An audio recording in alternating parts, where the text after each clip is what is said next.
Principles and methods. Principles అనేవి time to time, place to place, తర్వాత people to people అవి మారం. కానీ మెథడ్స్ అనేవి మారుతాయి. ఎందుకంటే మనము ఏజ్ గ్రూప్ను బట్టి కానీ, లేకపోతే ఆ యొక్క బ్యాక్గ్రౌండ్స్ని బట్టి కానీ, వాళ్ళ యొక్క మెచ్యూరిటీని బట్టి కానీ, వాళ్ళకున్నటువంటి ఆ యొక్క ఎనలిటికల్ కెపాసిటీని బట్టి కానీ మనము we can adopt different methods of communication, methods of communicating the truth, Bible study methods. So కాబట్టి మనము ఇప్పటి వరకు డిస్కస్ చేసింది ఏంటంటే క్వశ్చన్స్ ఫామ్ లో ఒక ట్రూత్ ని మనము బైబిల్ స్టడీలో ఒక స్మాల్ గ్రూప్ కి ప్రెజెంట్ చేయడానికి కొన్ని క్వశ్చన్స్ రాసుకొని ఆ క్వశ్చన్స్ అడుగుతూ ఏ విధంగా మనము ఈ యొక్క ట్రూత్ ని వాళ్ళకి కమ్యూనికేట్ చేస్తాము అనేది నేర్చుకున్నాం. సో దానికి ఒక్కదానికే మనము లిమిట్ అవ్వాల్సిన అవసరము ఏమాత్రము లేదు. ఎందుకంటే మన దేవుడు ఆయన సృజనాత్మకత కలిగిన వాడు. Hour God is creative first of all. So because our God is creative, he created with creativity అనేటువంటి కెపాసిటీతో దేవుడు మనల్ని సృష్టించాడు. సో కాబట్టి దేవుడు మనల్ని సృజనాత్మకత కలిగినటువంటి వారిగా, క్రియేటివిటీ అనేటువంటి ఆ కెపాసిటీతో దేవుడు మనల్ని సృష్టించాడు. కాబట్టి మనం కూడా ఏ పని చేసినా కానీ దాంట్లో క్రియేటివిటీ అనే దాన్ని మనం బ్రింగ్ చేయాలి. సో ఆ తర్వాత there is creativity around us everywhere. మీరు చూడండి, మన చుట్టూగా ఉన్నటువంటి ఈ యొక్క మీడియాని కానీ, ద మోడ్ ఆఫ్ కమ్యూనికేషన్స్ అన్నిటిని కనుక మీరు కనుక చూసినట్లయితే దాంట్లో ఎంతో క్రియేటివిటీని మనం చూస్తా ఉన్నాం. సో కాబట్టి ఈ యొక్క దేవుని యొక్క వాక్యము మనము ప్రకటించేటువంటి లేకపోతే బోధించేటటువంటి మన యొక్క కాంటెక్స్ట్ అయితే ఒక బైబిల్ స్టడీలో ఒక ట్రూత్ ని కమ్యూనికేట్ చేసేటువంటి యొక్క గొప్ప పనిలో మనము మన క్రియేటివిటీని తీసుకురావాల్సినటువంటి అవసరం ఎంతైనా ఉంది. Because the people, they are more what I can say, దాని వైపు వారు ఆకర్షితులవుతున్నారు. వారిలో కూడా ఆ క్రియేటివిటీని అడ్మైర్ చేసే కెపాసిటీ ఉంది. ఎందుకంటే దేవుడు మనల్ని ఆ క్రియేటివిటీ కెపాసిటీతో సృష్టించాడు. కాబట్టి ఇంకొకటి ఏంటంటే ఒక విషయం ఏదైనా రొటీన్ అయిపోతా ఉందంటే definitely it will bring a kind of boring. అది ఒక రొటీన్ అయిపోయి, ఒక మెకానికల్ గా అయిపోయి, ఒక బోరింగ్ స్టేట్ లోకి వెళ్ళిపోయి దాంట్లో ఉన్నటువంటి ఎనర్జీని, స్ట్రెంగ్త్ ని, ఆ యొక్క ఇంట్రెస్ట్ ని మనం లూజ్ అయ్యేటువంటి అవకాశం ఉంది. సో కాబట్టి we can make and we should make our Bible studies also creative. కాకపోతే కొన్ని బేసిక్ ప్రిన్సిపల్స్ ని మనం గుర్తుపెట్టుకోవాలి. ఈ క్రియేటివ్ బైబిల్ స్టడీలోకి మనం వెళ్తున్నప్పుడు different ways of creativity methods ని మనం ఆలోచన చేస్తున్నప్పుడు we should never lose our focus on the objective of the text. It's very important, and we should always be mindful of. అంటే నేనేదో ఒక క్రియేటివిటీ తీసుకురావాలి కాబట్టి నా ప్యాసేజ్ కి లేకపోతే వాక్య భాగం యొక్క ఆబ్జెక్టివ్ పర్పస్ ఈ టెక్స్ట్ లో నుంచి నేను అల్టిమేట్ గా ఏ ట్రూత్ ని ప్రజెంట్ చేస్తా ఉన్నానో దాని యొక్క ఫోకస్ ని, దాని ఆబ్జెక్టివ్స్ ని మనం మిస్ అయిపోయి ఇది చాలా బాగుంది కాబట్టి ఇది చేసేద్దాం, లేకపోతే ఇది చాలా అట్రాక్టివ్ గా ఉంది లేకపోతే the audience will like it, లేకపోతే పార్టిసిపెంట్స్ లైక్ ఇట్ అన్నట్టుగా మనం వెళ్దాము. పాపులర్ గా ఉంటది, ఇది క్రేజీగా ఉంటది. ఇంకా చెప్పాలంటే నాలో ఉన్న క్రియేటివిటీని బయట పెట్టడానికి this is the best way, కాబట్టి I will go for this methodology అని మనం వెళ్ళామంటే అదేదో ఒక కైండ్ ఆఫ్ స్టేజ్ మీద షో ఆఫ్ లా ఉంటుంది. కానీ మనం అల్టిమేట్ గా మన యొక్క టెక్స్ట్ యొక్క ఆబ్జెక్టివ్ ని, ఫోకస్ ని మనం మిస్ అయిపోతాం. Again before going to this different ways of creative Bible study, let me make it very clear. మనము ఈ క్రియేటివ్ మెథడ్స్ ని అసలు ఎందుకు మనం అడాప్ట్ చేసుకుంటున్నామయ్యా అంటే ఒకటే, క్రియేటివిటీని ప్రొడ్యూస్ చేయడానికి కాదు, చూపించడానికి కాదు. using this creative thinking, creative way of communicating or presenting the truth. Ultimate ga purpose endante to present the truth in a far better, receptive, adaptable, creative way to the audience. That is our ultimate purpose and the focus. ఆ focus అనేది మనం miss అవ్వకూడదు.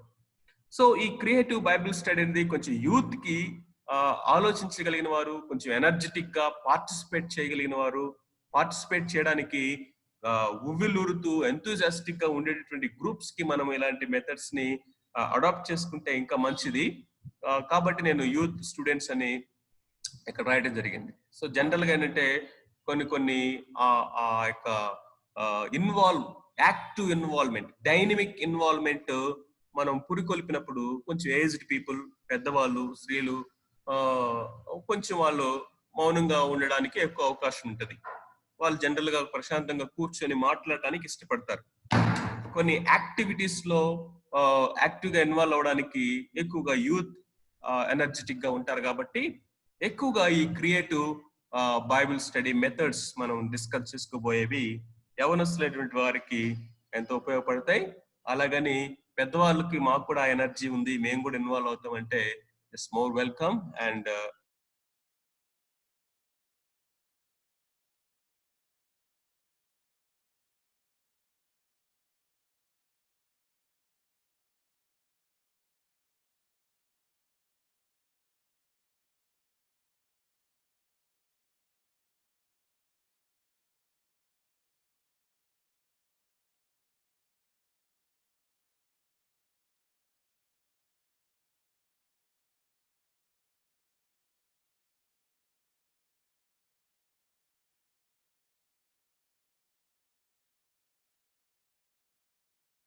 yeah, the first one is role play.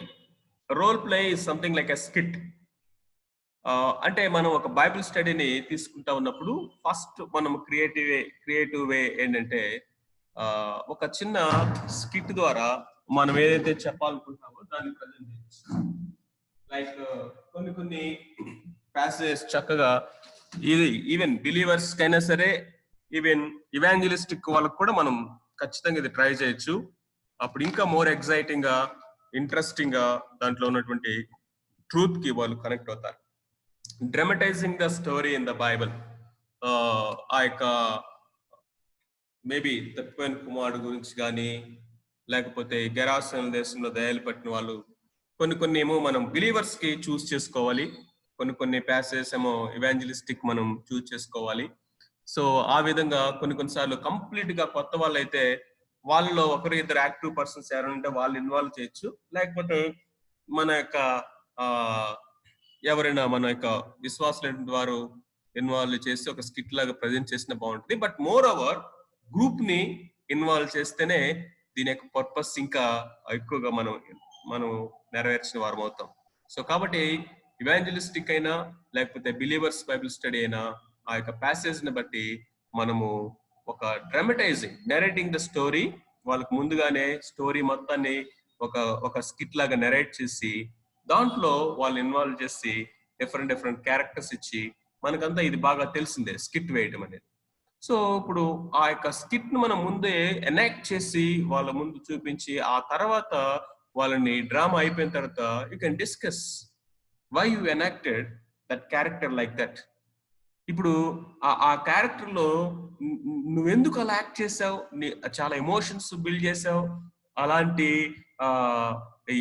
ఆ యొక్క character లోకి నువ్వు వెళ్ళిపోయినట్టు అనిపించింది కదా, దాన్ని బట్టి నీకేం అర్థమైంది? కుమారుడు స్టోరీ చెప్పండి. ఆ స్టోరీ చెప్పి ఈవెన్ కొత్త వాళ్ళని యాక్ట్ చేయమన్నా కానీ కొంతమంది జీవించేస్తారు. దాంట్లో రిపెండ్ అయ్యేటప్పుడు ఇక నిజంగా కొన్నిసార్లు వాళ్ళు ఏడ్ చేస్తారు ఆ యొక్క సెటప్ లో. అప్పుడు పూర్తి చేయబెట్టాలి. అక్కడ నువ్వు ఆ ఎమోషన్ లోకి ఎందుకు వెళ్ళావు,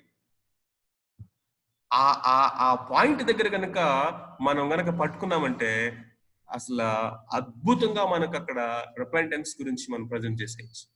దాని గురించి మనం గంట సేపు ఎక్స్ప్లెయిన్ చేసినా గానీ అర్థం కాని ట్రూత్ వాళ్ళని ఒక చిన్న స్కిట్ ద్వారా, ఆ యొక్క రోల్ ప్లే ద్వారా, ఆ యొక్క ప్యాసేజ్ లోకి వాళ్ళు మూవ్ చేసినప్పుడు, ఆ క్యారెక్టర్స్ ని వాళ్ళు తీసుకున్నప్పుడు, మేబీ తండ్రి క్యారెక్టర్ వేసినటువంటి ఒక వ్యక్తి ఉన్నాడు అనుకోండి, ఆ కౌగిలించుకోవడం, మెడ మీద పడి ముద్దు పెట్టుకోవడం, ఇవన్నీ చేసినటువంటి వ్యక్తి దగ్గరికి వెళ్ళి సో ఆ క్యారెక్టర్ లో నువ్వు ఆ తండ్రి లాగా చేస్తా ఉన్నప్పుడు నీకేం అర్థమైంది అక్కడ?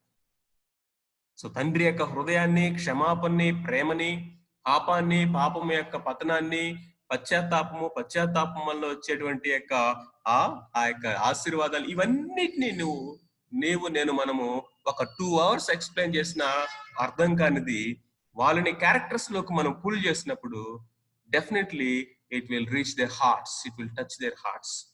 సో కాబట్టి one of the best way of creative Bible study ఏంటంటే role play or a skit, చిన్న డ్రామా లాగా ముందుగానే దాన్ని మనము రోల్ ప్లే చేయించినప్పుడు దానికి ఆ ట్రూత్ ని వాళ్ళు చాలా ఈజీగా రిసీవ్ చేసుకోవడానికి, అంతేకాకుండా they feel that emotion, they feel that situation, and అది వాళ్ళకి చాలా ఇంపాక్ట్ఫుల్ గా ఉంటుంది అనేది మొట్టమొదటి. So creative bibles, the first thing is role play.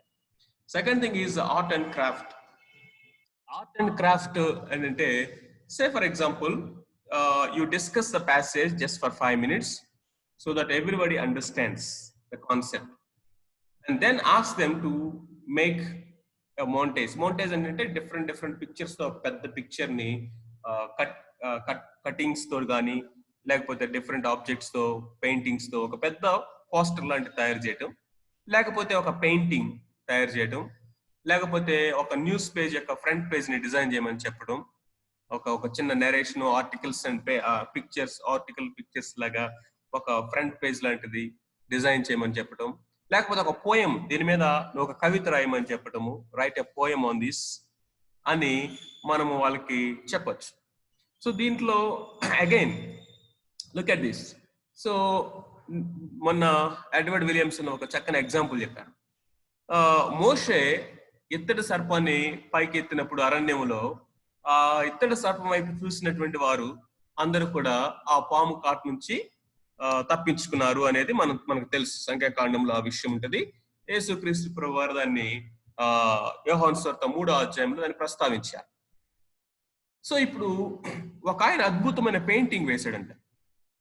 ఒక పెయింటింగ్, అక్కడ ఒక ఇత్తడి సర్పం పెట్టుంది. కొంతమంది ఏమో మోషే వైపు చూస్తున్నారంట. మోషే వైపు చూస్తున్న వాళ్ళందరికీ పాములు కరుస్తున్నాయి. కొంతమంది ఏమో అహరోను వైపు చూస్తున్నారంట. అహరోను వైపు చూస్తున్నటువంటి వాడికి పాములు కరుస్తున్నాయి. ఇంకొకరేమో పాములు కరిసిన వాడికి వెళ్ళి కట్లు కడుతున్నాడంట, వాడిని కూడా పాము కరుస్తా ఉంది. ఇంకొకరేమో మోషే చెప్పిన మాట వినకుండా దాంతో ఆ పాము వైపు చూస్తే నాకు స్వస్థత అవుతుందా, దిస్ ఇస్ ఇల్లాజికల్, ఇర్రేషనల్, ఇది అసలు నమ్మడానికి శక్యంగా లేదని వాడు పాములతో పోరాడడానికి ట్రై చేస్తున్నాడంట, తప్పించుకోవడానికి, పారిపోవడానికి. వాడిని కూడా పాము కరుస్తా ఉంది. ఒకడేమో ఇక ఏమీ చేయలేక 2 చేతులు పైకెత్తి నిదానించి ఆ ఇత్తడి సర్పాన్ని చూస్తా ఉన్నాడంట. ఆడి దగ్గరికి పాము రావట్లేదు. ఆ విధంగా ఒక అద్భుతమైనటువంటి పెయింటింగ్ వేశాడంట. ఆ పెయింటింగ్ ని చూడగానే మనకి ఎవ్రీథింగ్, అసలు దాంట్లో ఉన్నటువంటి మెసేజ్ ని అద్భుతంగా మనకు అక్కడ అర్థమైపోతుంది. అంటే పాపం నుంచి విడుదల, విమోచన, రక్షణ అనేది ఇదిగో మోషే ద్వారా కలగలేదు, అంటే ధర్మశాస్త్రం ద్వారా కలగలేదు, అహరోను ద్వారా కలగలేదు, అంటే ఈ యొక్క యాజక ధర్మం ద్వారా పాత నిబంధన గ్రంథాలు అర్పించినటువంటి యొక్క బలుల వలన కలిగింది కాదు, లేకపోతే నా మంచి కార్యాల ద్వారా కలగదు, నేను ఇతరులకు సహాయం చేస్తా ఉన్నాను కాబట్టి నా గుడ్ వర్క్స్ అనేవి నన్ను సేవ్ చేయలేవు. మూడవది, పామును తప్పించుకొని పారిపోవడానికి ప్రయత్నం చేస్తున్నటువంటి వీడు వాడిని పాము గర్స్ని, అంటే నా సొంత శక్తి సామర్థ్యాల ద్వారా నాకు కలగదు, కేవలము దేవుని మాటకి విధేయత చూపించడం విశ్వాసము ద్వారానే, కృపచేతనే అనేది ఆ యొక్క చూడండి అనగానే చూశాడు కాబట్టి వాడి పాము గర్. How beautiful! అంటే ఆ విధంగా పిక్టోరియల్ ఫామ్ లో, ఎందుకంటే చాలా మందికి లాట్ ఆఫ్ పొటెన్షియాలిటీ, క్రియేటివిటీ ఉంటుంది, వాళ్ళని మనం అండర్ ఎస్టిమేట్ చేయకూడదు. సో ఆ పొటెన్షియాలిటీని తీసుకురావాలి దీంట్లోకి, ఆ క్రియేటివిటీని తీసుకురావాలి, దేవుడిచ్చినటువంటి ఆ ఇన్బిల్డ్ సామర్థ్యాలను తీసుకురావాలి. తీసుకొచ్చి ఒక సిట్యువేషన్ మొత్తాన్ని నెరేట్ చేసి Okay, you draw a painting, you bring some cuttings and just దాన్ని ఒక ఫ్రంట్ పేజ్ లాగా డిజైన్ చేయి, ఒక పోస్టర్ డిజైన్ చేయి, లేకపోతే దీనికి ఒక పోయం రాయి, ఒక సాంగ్ రాయి, దీని మీద ఒక కవిత రాయి దీని మీద. So that's how we can creatively bring the truth. అంటే ఇదే బైబిల్ స్టడీ కాదు. జస్ట్ ఇమాజిన్, చాలా జాగ్రత్తగా మీరు అర్థం చేసుకోవాలి. ఆ యొక్క skit itself is not a Bible study. అది అయిన తర్వాత కూర్చోబెట్టి and then will go to the discussion.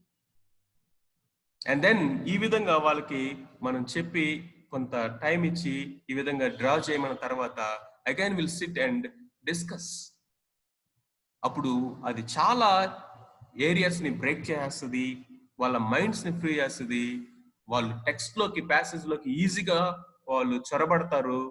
And then they can feel and they can experience the truth of the passage. And art and craft ఇంకొక different variant way. ఇదే మనం ఏం చేయొచ్చు అంటే నెక్స్ట్ వీక్ బైబిల్ స్టడీ యొక్క topic మనం ముందుగా ఈ రోజు ఇచ్చేయచ్చు వాళ్ళకి.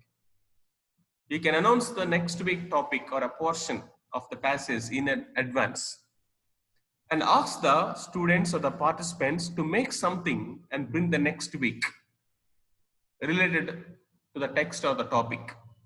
ఆ టెక్స్ట్ కి లేకపోతే ఆ టాపిక్ కి సంబంధించినటువంటిది ముందుగానే చెప్పేసి ఆ ప్యాసేజ్ ఇచ్చేసి టాపిక్ చెప్పేసి ఓకే నెక్స్ట్ వీక్ మనము ఇదిగో let's say for example forgiveness topic ఇచ్చేస్తాము, మీ ఇష్టం, bring out with your own creativity. లేకపోతే ఒక ప్యాసేజ్ ఇచ్చేస్తాము, ఆ యొక్క ప్యాసేజ్ లో నుంచి మనము స్టూడెంట్స్ ని చెప్పొచ్చు. We can limit them to do certain thing, ఇదే ఇట్లా చేయండి అని చెప్పొచ్చు. లేకపోతే మనం ఫ్రీడమ్ కూడా ఇవ్వచ్చు. ఓకే, వారు ఫొటోస్ తీసుకొస్తారా, లేకపోతే పెయింటింగ్ వేస్తారా, పోయం రాస్తారా, లేకపోతే ఇంకొకటి తీసుకొస్తారా, let them do it. Or you can say దీని మీద ఒక పెయింటింగ్ వేసుకురండి అని లిమిట్ చేసి చెప్పొచ్చు. Whatever it may be. వాళ్ళకి ఇచ్చినప్పుడు దాని మీద ఒక స్కిట్ యాక్ట్ చేసి దాన్ని వాళ్ళు షూట్ చేసుకుని తీసుకురావచ్చు, ఒక షార్ట్ ఫిల్మ్ లాగా.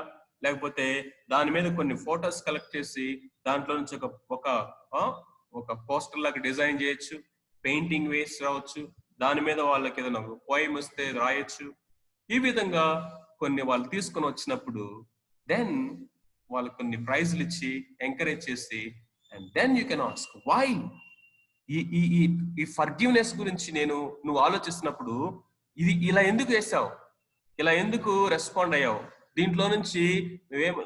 And then easily we can connect them to the passage. This is one of the powerful way of presenting the truth.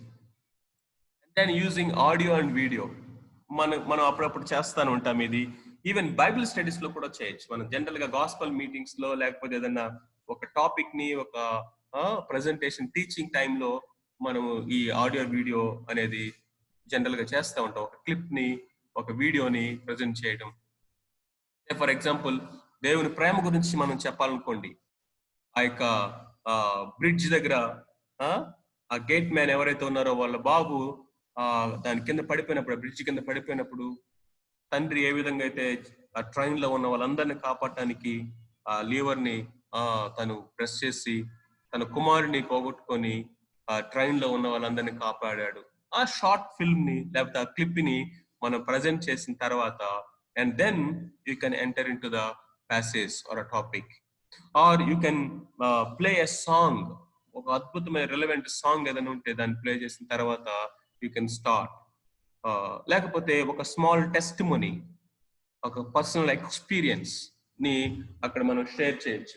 ఆ తర్వాత మనము క్వశ్చన్ లోకి మనము వెళ్ళొచ్చు. సో ఈ విధంగా మనము ఆడియో అండ్ వీడియో ఈ యొక్క టూల్స్ ని యూజ్ చేస్తూ మనము వాళ్ళకి ఇది maybe I think it's powerful for both evangelistic and by believers. రెండు ఎవరికి కావాల్సినటువంటి ఆ యొక్క కంటెంట్ ఉన్నటువంటి ఆ యొక్క క్లిప్స్ ని, వీడియోస్ ని, టెస్టిమోనీస్ ని లేకపోతే ఆడియోస్ ని మనము తీసుకొని మనం అద్భుతంగా ప్యాసేజ్ కి మనము కనెక్ట్ చేసుకోవచ్చు. Second thing, linking the current events to the Bible study. ఇది కూడా చాలా ఇంపార్టెంట్. దట్ ఈస్ వాట్ ఇందాక నేను చెప్పాను కదా, ఆ యొక్క ఫస్ట్ సెంచరీలో ఉన్నటువంటి ఈవెంట్స్ ని 21st సెంచరీలోకి మనం తీసుకురాకపోతే we will not build the relevance in the text. ఆ టెక్స్ట్ లో ఉన్నటువంటి రిలవెన్స్ అనేది, లేకపోతే పర్సనల్ అప్లికేషన్ అనేది to the heart. We should bring the text to the heart, not only to the head. Principles ని ఉపయోగించి steps ని follow అవుతూ, మనము రూల్స్ ని ఫాలో అవుతూ, వర్కౌట్ చేస్తూ, అనలైజ్ చేస్తూ, అండర్స్టాండ్ చేసుకుంటూ, లాట్ ఆఫ్ ఇన్ఫర్మేషన్ కలెక్ట్ చేసుకుంటూ, ఇది చేసేదంతా ఏంటంటే head, using our head. But అక్కడతో మనం ఆగకూడదు. You should bring the application to the heart, to the current relevant practical situation of a person. How the word of God addresses every problem, every situation and every crisis of human being అనేది మనము practical గా వ్యక్తిగతంగా తీసుకురావాలి. So దానికి మనము ice breaking లాగా, లేకపోతే ఒక వే, మనకి ఒక ప్లాట్ఫామ్ ని సెట్ చేసుకోవడానికి మనము చక్కగా కరెంట్ ఈవెంట్స్ ని మనం తీసుకుని కనెక్ట్ చేసుకుంటూ మనం వెళ్ళొచ్చు. మేబీ ఫర్ ఎగ్జాంపుల్, మనం బైబిల్ స్టడీని స్టార్ట్ చేసే ముందు ఒక చిన్న ఇలిస్ట్రేషన్ తో మనం స్టార్ట్ చేయొచ్చు. దానికి రెలవెంట్ గా ఉండేటువంటి ఒక కరెంట్ ఈవెంట్ కానీ, లేకపోతే మేబీ ఒక స్టోరీ ఇలిస్ట్రేషన్ తోటి స్టార్ట్ చేయొచ్చు. Maybe current events are very powerful. Say for example, ఈ టైంలో యూత్ ఎదుర్కొన్నటువంటి సమస్యల్లో one of the problem is depression. So మనకి రీసెంట్ గా జరిగినటువంటి incident is very fresh and warm enough. So మనము అంటే జాగ్రత్తగా, ఇక్కడ మనం చాలా జాగ్రత్తగా ఉండాలి. సో నెక్స్ట్ వీక్ బైబిల్ స్టడీకి రాగానే అన్న ఖచ్చితంగా డిప్రెషన్ మీద చెప్తాడరా, సుశాంత్ రాజ్పుట్ ఎగ్జాంపుల్ తో స్టార్ట్ చేస్తాడు చూడండి ఫర్ షూర్ అని మన స్టూడెంట్స్ ఎక్స్పెక్ట్ చేసేటట్లుగా మన యొక్క ఇది ఉండకూడదు. ఏదో ఒక కైండ్ ఆఫ్ రొటీన్ వేలో కూడా మనం వెళ్ళకూడదు. క్రియేటివ్ బైబిల్ స్టడీస్ అని చెప్పుకుంటూ మళ్ళా క్రియేటివిటీ లేకుండా దాన్ని కూడా ఏదో మనం ఒక రొటీన్ కైండ్ ఆఫ్ మోస్లో పెట్టి కొట్టినట్టుగా మనము వెళ్తూ ఉండకూడదు. But whenever it is needed, wherever it is relevant, you should bring the current events, current applications, current people. మన చుట్టూ అందరికి తెలిసినటువంటి వాళ్ళ యొక్క సో కాల్డ్ గ్రేట్ పీపుల్ గా ఉన్నట్టు వాళ్ళ జీవితాల్లో ఉన్న స్ట్రగుల్స్ ని మనం తీసుకొచ్చినప్పుడు అది పాజిటివ్ కావచ్చు, నెగిటివ్ కావచ్చు. అందుకనే చూడండి, select A topic in such way that they can be related to the current event. Maybe failure or a depression, a loneliness or a temptation or excellency, positive values, the excellency in certain area, a job lo workplace excellency, like with the studies lo excellency, overcoming life. ఇట్లాగా positive గా కొన్ని తీసుకోవాలి, negative గా కొన్ని తీసుకోవాలి. Both A విషయాలు ఏది చెప్పినా, పాజిటివ్ సెన్స్ లో చెప్పినా, నెగిటివ్ సెన్స్ లో చెప్పినా, you can take an event and just read out if it is necessary, or just అది నెరేట్ చేసిన తర్వాత మనము కనెక్ట్ చేయొచ్చు. లేకపోతే ఆ ఈవెంట్ ని వాళ్ళకి ఇచ్చి వాళ్ళని మాట్లాడమని కూడా చెప్పొచ్చు. Second way, you can read out the event if needed and ask couple of them to talk on the issue. Say for example, ఇందాక నేను చెప్పినట్లుగా ఈ విధంగా